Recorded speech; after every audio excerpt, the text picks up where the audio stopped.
পারিবারিক ঝামেলার আড়ালে প্রক্সি যুদ্ধ। আপনি যদি কখনো গ্রামের কোনো প্রভাবশালী পরিবারের সঙ্গে ঝামেলায় জড়িয়ে পড়েন, তাহলে জেনে রাখুন ওরা কখনো সরাসরি আঘাত করে না। প্রথমেই তারা খুঁজবে আপনার আশেপাশে ঘরের ভেতরে এমন কেউ আছেন কিনা যাকে সহজেই আপনাদের মধ্যে ফাটল ধরাতে ব্যবহার করা যায়।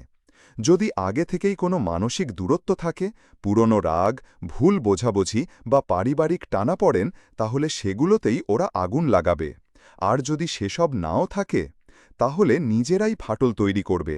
মিথ্যে কথা, গুজব, সন্দেহ, লোভ এইসব ঢুকিয়ে দেবে আপনাদের বিশ্বাসের ভিতরে। আপনার কাছের মানুষটি একসময় হয়ে উঠবে আপনার প্রতিপক্ষ, আর আপনি বুঝতেই পারবেন না কখন কি হলো। এরপর শুরু হবে প্রক্সি যুদ্ধ। বাইরের মানুষ দেখবে, ওহ, এটা তো একটা সাধারণ পারিবারিক ঝগড়া। কিন্তু আপনি জানেন না এই যুদ্ধের পেছনে আসলে বসে আছে সেই প্রভাবশালী গোষ্ঠী। তারা নিজেরা সামনে না এসে আপনাদের মধ্যকার সম্পর্ককেই অস্ত্র বানাবে। আপনি হয়তো ভাবছেন আমার ভাইয়ের সাথে তর্ক হয়েছে, মিটে যাবে, অথবা প্রতিবেশীর সাথে একটু রাগারাগি পরে ঠিক হয়ে যাবে। কিন্তু আসলে আপনি যুদ্ধ করছেন এমন এক শত্রুর সাথে যে সামনে নেই, কিন্তু প্রতিটা চাল পিছন থেকে ওরাই চালাচ্ছে। একটা ছোট্ট উদাহরণ দেই।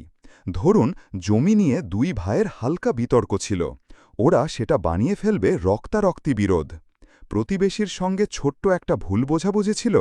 তারপর দেখা যাবে সেই ঘটনা গড়িয়েছে থানায়, আদালতে, যেন সেটা এখন প্রাণঘাতী সংঘর্ষের রূপ নিয়েছে।